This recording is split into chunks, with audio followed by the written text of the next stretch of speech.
өнөөдөр үндсэн хуулиар бол хүн бүр хуулийн өмнө эрх тэгш эрхтэй. За гэтэл өнөөдөр их хурлын гишүүд халдшгүй байдал бүрийн эрх нэрийн дор илүү эрх эдэлдэг болсон. За өөрсдөө зориулж хууль баталдаг болсон. За өөрсдөө одоо энэ их хурлын гишүүнийг игүүлэн татах тухай хууль ч гэсэн тэд шийдэх учраас энэ дээр ашиг сонирхлын зөрчил гаргах болзошгүй учраас бид нар олон нийтийг энэ дээр анхаараач одоо дэмжээч гэдэг зүйлийг уриалж байгаа.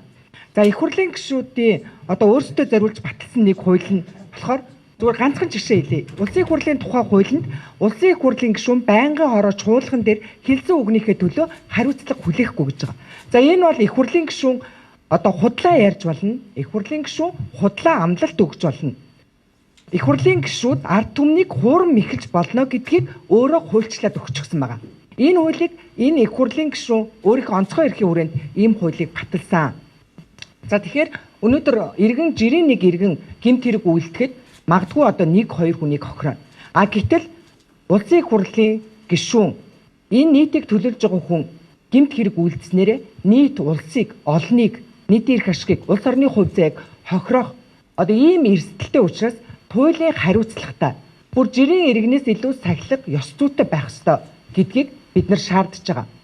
Яагаад гэвэл энэ өнөөдөр та бүхэн харж байгаа хэвлэл мэдээллийн хэрэгсэл хаана юу гэж чуулганд ордонд л одоо ихэнх нь тэр хүмүүсийн үг үйлдэл болгоныг харуулаад байж байгаа шүү дээ. Гэтэл энэ нийгмийн оюун санаа хаашаа явах, нийгмийн ухамсар аль түвшинд байх энэ болгоныг тодорхойлж байгаа хүмүүс өнөөдөр нийгэмдээ ямар үлгэр дуурайлыг үзүүлж байна вэ?